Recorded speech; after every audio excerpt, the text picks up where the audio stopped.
ओम श्री परमात्मने नमः। प्रश्न समाज के उत्तर गीता से प्रश्न 26 बिंदु 4 उत्तर धर्म और विज्ञान। आपने धर्म और विज्ञान में संबंध जानने की जिज्ञासा की है तथा जड़ विज्ञान या भौतिक विज्ञान को धर्म विज्ञान का सहायक और पूरक रूप में संदर्शित करने का आग्रह किया है। वस्तुतः विज्ञान एक यौगिक शब्द है। भगवान श्री कृष्ण गीता में कहते हैं, इदं तु ते गुह्यतमं प्रवक्ष्याम येन श्रूयते ज्ञानम विज्ञान सहितम यज ज्ञात्वा मोक्ष्यसे शुभात्। अर्जुन, ईर्ष्या रहित तेरे लिए मैं इस परम गोपनीय ज्ञान को विज्ञान सहित कहूँगा, जिसे जानकर तू संसार समुद्र से भली प्रकार पार हो जाएगा। अर्थात विज्ञान कोई ऐसी वस्तु है जो संसार समुद्र से पार लगाती है।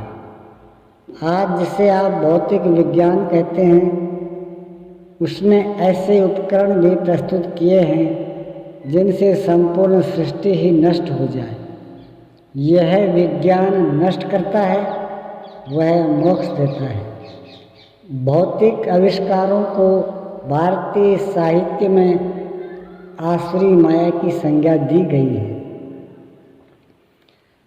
सामाजिक विकास प्रकाश में भी आपके पूर्वज कभी पीछे नहीं थे। महाभारत का प्रसंग है,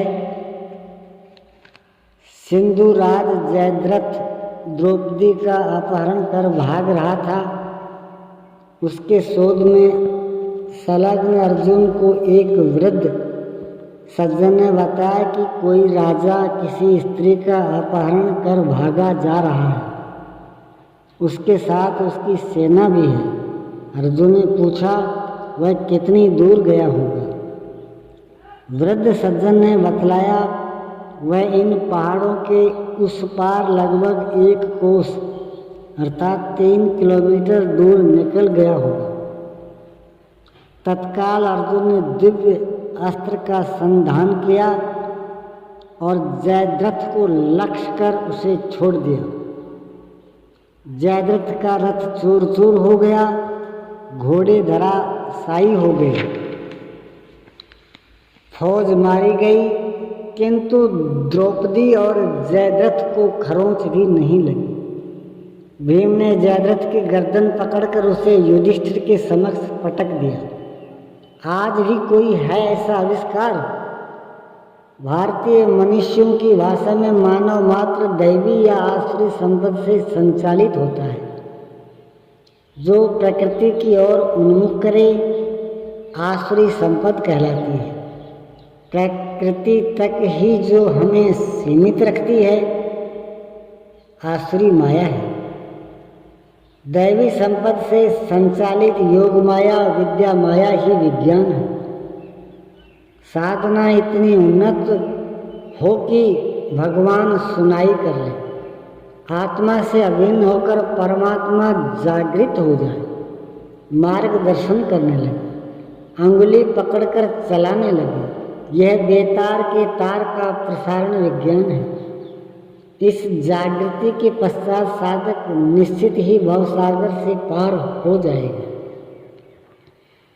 बीच में प्रकृति में कोई ऐसा यंत्र नहीं कि उसे नष्ट कर दे या विचलित कर दे। इस प्रकार वास्तविक विज्ञान का धर्म से सदैव तादात्म्य ही है। विज्ञान का धर्म से समन्वय का प्रश्न ही नहीं उठता। आप ज्यों-ज्यों गीता के अनुसार धर्म का आचरण करेंगे, श्रद्धा पूर्वक गीता भाष्य यथार्थ गीता का 4 बार पाठ कर लें, तदनुसार अभ्यास आरंभ कर दें। जहाँ श्रद्धा से डोर लगी, भगवान आपके हृदय से ही जागृत होकर मार्गदर्शन करने लगेंगे। विज्ञान का किंचित आभास आपको मिलने लगेगा। और जब सद्गुरु मिल जाएंगे तो विज्ञान की संपूर्ण धारा आपके हृदय में प्रवाहित हो जाएगी, जो मोक्ष प्रदान करके ही शांत होगी। विज्ञान की अनुभूति के लिए धर्म की सही तालिका आवश्यक है। अभी तक इन समस्त समस्याओं के न सुलझने का कारण था कि हम अभी आधारहीन चल रहे थे। आपका आधार भगवान श्री कृष्णोक्त गीता है। धर्मशास्त्र के रूप में इसे अपनाएं, आगे बढ़ाएं। लोक में समृद्धि और परम श्रेय का विज्ञान। भगवान के श्रीमुख की वाणी गीता को राष्ट्रीय धर्म शास्त्र घोषित करें। ओम श्री सद्गुरुदेव भगवान की जय।